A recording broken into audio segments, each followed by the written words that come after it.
오늘은 베드로전서 2장 2절에서 10절 말씀으로 거룩한 제사장이 되기 위해라는 제아의 말씀 함께 나누도록 하겠습니다. 지난 수요일이었는데요. 지난 수요일에 날씨가 20도가 넘을 정도로 굉장히 무더운 날이었습니다. 저는 해야 할 일들이 굉장히 산더미처럼 많이 있었는데 상황이 그날따라 제 마음대로 착착 움직여주질 않았습니다. 체력은 바닥이 났고 주변 사람들이 저를 배려하지 않는 것처럼 느껴지는 그런 날이었습니다. 제 마음속에서 화산이 이미 폭발을 했고 용암이 흐르고 있는 그런 상황이었습니다. 베드로전서 2장 1절 말씀은 이렇게 말을 하죠.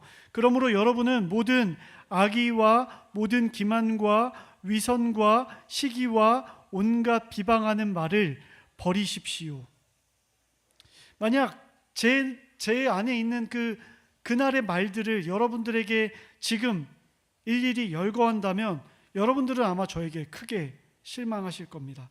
매우 저급하고 매우 감정적인 말들로 가득했기 때문이죠. 여러분, 제가 그날 길 가다가 누구 만났는지 아십니까? 아름자매님 만났습니다. 제 속에 더럽고 추악한 것이 가득했지만 다행히도 꽁꽁 숨긴 채 표정 관리하면서 인사하고 이야기 잘 나누고 헤어졌습니다. 아마 그날에 제 속에 있었던 그 감정과 언어들을 아름자매님에게 다 이야기했더라면 자매님은 저를 다시는 만나려 하지 않았을지도 모릅니다. 집으로 돌아오는 차 안에서 정혜미 집사님이 말씀 묵상 카톡창에 올려주신 찬양을 제가 들으면서 왔습니다. 나의 반석이시오 구원자이신 주님, 내 입의 말과 내 마음의 생각이 묵상이 언제나 주님의 마음에 들기를 원합니다. 주님께 연락되기를 원합니다 라고 찬양을 부르는 자들이 노래를 했어요. 여러분, 시편 19편 14절 말씀인데요. 하나님, 내 입술의 말과 마음의 묵상이 주님께 연락됩니다, 올려집니다, 주님 다 알고 계십니다 라고 생각하니까요, 너무 두렵고 너무 떨리더라고요. 여러분, 제 마음을 잘 아는 한 사람이 성경에 있었습니다. 바로 첫사람 아담입니다. 하나님 앞에 죄를 짓고요, 주 하나님이 동산을 거니시는 소리를 듣자 그 남자는요, 주님의 낯을 피하여서 동산 나무의 그 사이에 숨어버립니다. 여러분, 저도요 아담처럼 하나님 앞에서 숨을 수만 있다면 그날 숨고 싶었어요. 하나님을 피하고 하나님을 외면하면 제 마음이 편하고 평안할 것 같았어요. 그냥 그렇게 유튜브에 클립들 보고 스마트폰으로 게임하고 그렇게 사람도 만나지 않고 아무 일도 하지 않으면 제 마음이 평안할 것 같았다고요. 근데 그날 제가 수요 기도 모임을 인도해야 되네요. 그리고 주일 설교도 묵상하고 준비해야 되네요. 여러분, 도망갈 수 없는 그날 밤이 너무나도 괴롭고 너무나도 힘들었어요. 여러분, 가끔 생각합니다. 믿음 없는 사람들은 얼마나 편할까? 하나님 앞에 죄인으로 서야 되는 그 괴로움도 없고 자유롭게 감정 표현 다 하면서 살아갈 수 있으니까 얼마나 좋을까? 근데 왜 하나님께서는 우리를 이렇게 힘들게 살아가게 하시는 걸까? 그냥 양심의 가책 느끼지 않고 나를 미워하는 사람 고스란히 미워하고 나를 해하려고 하는 사람에게 화끈하게 복수해주고 화날 때는 내 감정 다 쏟아내고 그렇게 짜증내면서 살아가면 너무나도 편할 것 같은데 하나님은 왜 나를 이렇게 힘들게 살게 하시는 걸까? 여러분, 우리가 왜 하나님을 선택하고 하나님 나라를 살아가기를 원합니까? 그분이 선하시고 우리를 이롭게 한다는 것을 믿기 때문 아닙니까? 근데 결과적으로 여러분, 신앙생활 하면서 너무나도 피곤하지 않으십니까? 믿지 않는 자들과 비교했을 때 손해보는 인생 살고 있는 것 같지 않냐라는 거죠. 저는 그런데요. 여러분 어떠세요? 여러분, 베드로 전서는요, 베드로가 누구에게 쓴 편지인지 아십니까? 이방에 있는 유대인들이 아니라 혈통적으로 이방인이었던 그리스도인들에게 쓴 편지입니다. 편지를 보십시오. 조상들로부터 물려받은 여러분의 헛된 생활 방식이라고 이야기하고 있죠. 여러분, 유대인이 아니라 이방인이었다는 겁니다. 이들 어떻게 살았는지 아세요? 방탕했고요, 정욕적으로 술 취하고 환락과 연애와 가증스러운 우상에 빠져 살았어요. 여러분, 술 취하고 성적으로 방종하고 폭력적인 스포츠를 유의로 즐기면서 그렇게 살아가는 사람들이었어요. 그런데 이들이 그들의 삶 가운데 부활하신 예수를 만나게 되고 믿게 된 겁니다. 이들의 삶이 어떻게 변하게 됐을까요? 그들의 주변 사회생활이 어떻게 변하게 됐을까요? 여러분, 오늘날 기독교 인구가 줄고 있다고 합니다. 우리 아이들이 학교에서, 학급에서 통계적으로 봤을 때 이제는 앞으로 한 반에 기독교인 친구 한두 명을 만나기가 쉽지 않은 세상을 살아간다고 해요. 우리 이랑이가 이제 고등학생 되죠? 그러면 그 반에 기독교인 친구가 없을 확률이, 한 명도 없을 확률이 훨씬 더 높다고요. 여러분, 베드로전서를 처음 읽는 이들의 마음은 어땠을까요? 그들이 살아가는 사회에 부활하신 예수님을 믿는 사람이 없어요. 매우 소수의 인원으로 그리스도인의 그룹을 이루어서, 교회를 이루어서 살아가고 있는 겁니다. 그래서요, 그 세상 사람들이 자기들처럼 방종에 빠지지 않는 것을 이상하게 여기면서 아내 외에 다른 여자를 사랑하는 거, 남편 외에 다른 남자를 사랑하는 거, 그거 세상 문화인데 그냥 헤어지고 다른 사람과 또 만나는 거, 술 취하면서 투기하면서 살아가는 거, 그거 당연한 건데 그렇게 빠지지 않는 것을 이상하게 여기면서 그들을 비방했어요. 따돌렸어요. 회사에서도 따돌렸고, 학부모들 모임 가운데에서도 따돌렸고, 학교 친구들 사이에서도 철저하게 왕따당하는 삶을 살았다고요. 어쩌면 제가 지난 수요일에 겪었던 그 내적인 갈등, 그것과 비교할 수도 없는 외적인 탄압이 이들 가운데 있었다는 겁니다. 그런데 이 베드로는요, 위기를 타개할 수 있는 해결책을 오늘 어떻게 제시하고 있는지 아십니까? 이렇게 말합니다. 주님께 나아오십시오. 주님께 나아오십시오. 여러분, 지금 이 고난이 왜 생긴 겁니까? 이 내적인 갈등이 힘든 것이, 외적인 탄압이 왜 생긴 거예요? 주님께 나아갔다가 생긴 거 아닙니까? 그런데 베드로가 이야기해요. 힘드십니까? 주님께 나아오십시오. 여러분, 힘들면요, 좀 교회를 덜 나오라고 얘기해야 되는 거 아닙니까? 한 달에 한 번은 좀 교회 빠지고 마을 사람들과 어울리라고, 그들과 좀 비슷하게 살아가면서 섞이면서 탄압당하지 말라고, 억울하면 욕 좀 하고 그냥 그렇게 방종하게 살라고, 그렇게 실제적이고 직접적으로 도움이 될 만한 이야기를 해줘야 하는데 베드로는요, 전혀 도움이 안 되는 이야기를 하고 있어요. 주님께 나아오십시오. 왜 그럴까요? 베드로 안에 믿음이 있었기 때문이죠.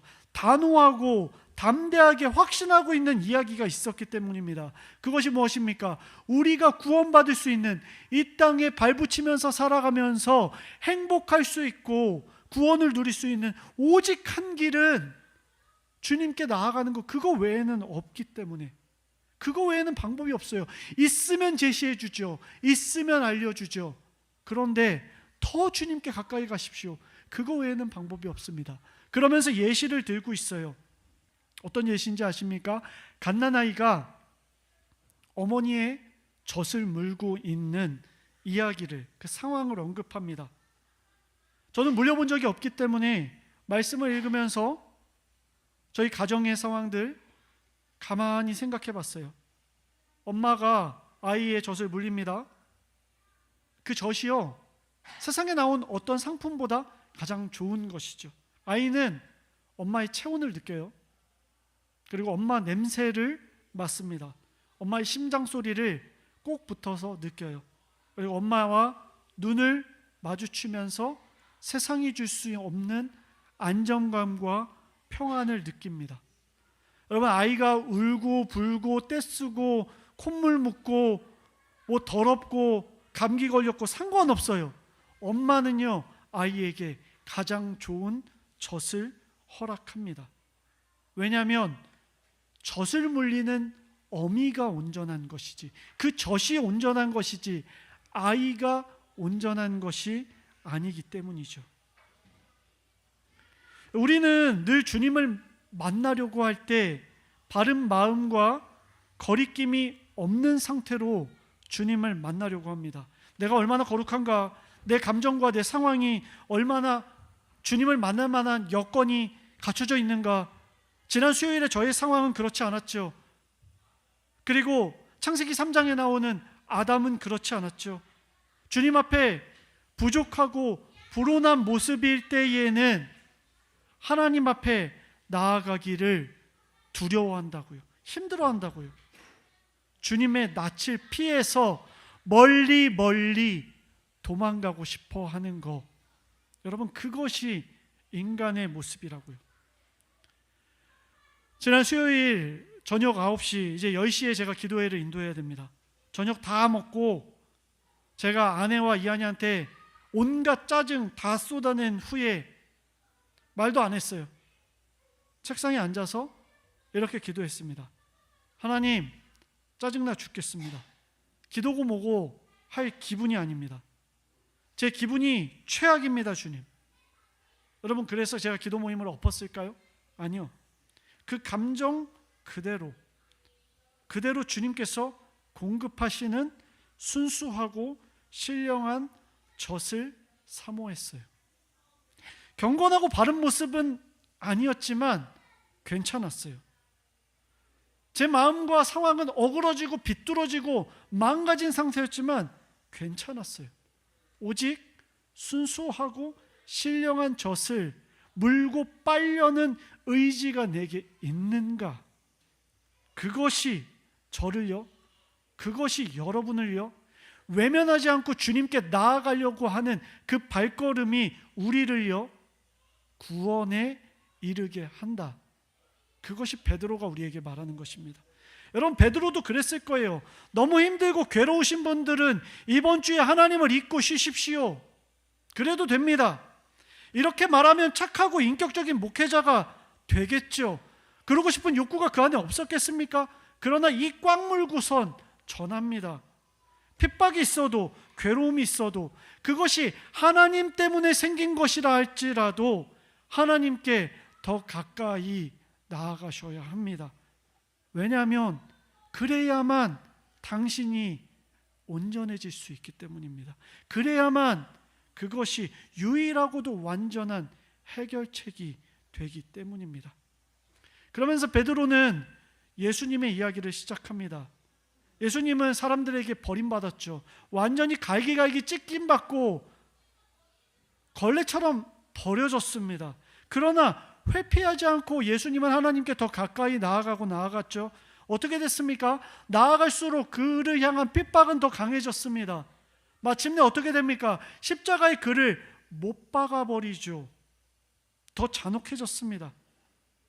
그런데요, 주님 앞에 나아가는 예수님의 선택은요, 우리의 눈으로 봤을 때는요, 인간적인 기준으로 봤을 땐 최악의 선택이었죠. 그러나 베드로는 뭐라고 합니까? 그는 살아있는 귀한 돌이 되었다라고 얘기합니다. 여기서 중요한 거는 그가 살아있고 지금도 살아있다, 부활하셨다, 하나님께서 그를 살리셨고 신원하셨고 그를 돌보셨다, 마침내 그에게 승리를 허락하셨다. 여러분, 5절 말씀 보십시오. 살아있는 돌과 같은 존재로서 여러분들도, 저도, 당신들도, 베드로의 논지가 명확한 겁니다.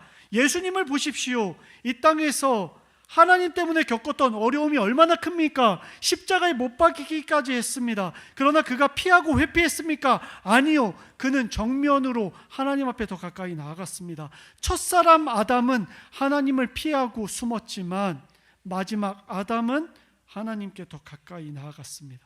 그랬더니 하나님께서 그를 부활하게 하셨습니다. 살아있는 귀한 돌이 되게 하셨습니다. 그러니 여러분들도 저도 고난 가운데 더 가까이 하나님 앞에 나아갑시다. 우리 숨지 맙시다. 우리 피하지 맙시다. 우리 더 주님 앞에 가까이 나아갑시다. 그러면 어떻게 된다고 합니까? 살아있는 돌과 같은 존재가 저도 될 것이고 여러분들도 될 것입니다. 여러분, 그 돌들이 모이는 겁니다. 예수 그리스도께서 모퉁이의 머릿돌이 되셨어요. 기준점이 되셨어요. 성경에 기록하기를 부활하셨다고요. 살아나셨다고요. 지금도 살아 계시다고요. 그 위에 쌓아지는 겁니다. 제가 쌓아지고 집사님이 쌓아지시고 쌓아져서 무엇이 됩니까? 하나님의 거룩한 집, 성전이 되어지는 거예요. 여러분, 유대인들은요 그곳에서 짐승을 잡아서 하나님께 제사를 드렸습니다. 이 일을 맡은 사람들을 제사장이라고 그래요. 베드로는 말합니다. 여러분이 부활하신 그리스도를 믿고 따를 때 여러분 더럽고 추악하고 아이들 양육하느라 힘들어서 속에서 막 이상한 얘기 나오고 직장에서 일하느라 또 사람들의 핍박 가운데 어렵고 곤고하고 괜찮아요. 그래도 예수 그리스도께 가까이 나올 때 여러분은 하나님께서 기쁘게 받으실 신령한 제사를 드릴 수 있는 거룩한 제사장이 되어질 겁니다. 될 겁니다. 여러분, 거룩한 제사장은요 내 감정을 내가 조절하고 내 입술의 모든 말과 나의 마음의 묵상을 잘 신령하게 버물려서 거룩하게 만들어서 하나님께 올려드리는 능력 있는 특권층들만이 맡을 수 있는 그런 직이 아니라는 거죠. 우리 모두는 거룩한 제사장으로 부름받았어요. 누구 때문에? 예수 그리스도 때문에, 부활하신 주님 때문에. 여러분, 상한 심령, 파탄 날 것 같은 마음, 내 입술의 말과 마음의 묵상이 추악하고 더러울지라도 하나님의 신령한 젖을 사모하는 마음으로 주님 앞에 나아가는 자, 그렇게 자기 십자가를 지고 예수를 따르는 자, 그 자가 누구가 된다? 거룩한 제사장, 왕 같은 제사장이 될 것이다. 여러분, 저는 오늘 아침에도 내 입술의 말과 마음의 묵상이 여전히 불완전하고 내 마음에서 올라오는 감정들이 하나님 앞에서 보잘것없고 추악한 것이었으나 부활하신 예수 그리스도 때문에 저는, 그리고 여러분은 이 왕 같은 제사장의 자리에 앉을 수 있다. 우리를 그 더럽고 추악한 어둠 가운데에서 불러내사 자기의 놀라운 빛 가운데로 인도하신 분의 업적, 그 업적을 찬양하는 것, 나 같은 죄인 살리신 주 은혜 놀라와 잃었던 생명 찾았고 그 광명이 높도다 거룩하다 천사들이 찬양했던 것처럼 하나님을 노래하는 것, 그것이 무엇이다? 우리가 드릴 제사이다. 그 업적을, 그 놀라우신 사랑을 여러분이 선포하는 것, 찬양하고 노래하는 것, 그것이 우리의 제사이다. 여러분, 우리는요 긴 연휴를 보내겠지만 우리는 광장에 선 기독교인, 그리스도인이 되어야 합니다. 세속에서 당하는 핍박과 뿐만 아니라 그로 인해서 주어지는 그 내적인 갈등, 적당히 타협하고자 하는 신앙의 갈등, 그 치열한 전투 가운데, 괴로움 가운데, 여러분 괴로우시죠? 괴롭지 않으면 전투겠습니까? 저도 괴롭습니다. 요새 더 괴롭더라고요. 그래도 함께 하나님의 몸으로 지어져 가는 저와 여러분이 되었으면 좋겠습니다. 함께 지어져서 하나님 앞에 감사하고 함께 완성되어져서 한 교회 된 여러분들에게 얼마나 고마운지 모르겠습니다. 우리 주님의 인자하심을 함께 맛보며 주님께 더 가까이 나아갈 수 있는 저와 여러분, 우리 그저교회 그리고 우리 아이들이 되기를 주님의 이름으로 간절히 축복하고 또 축원합니다.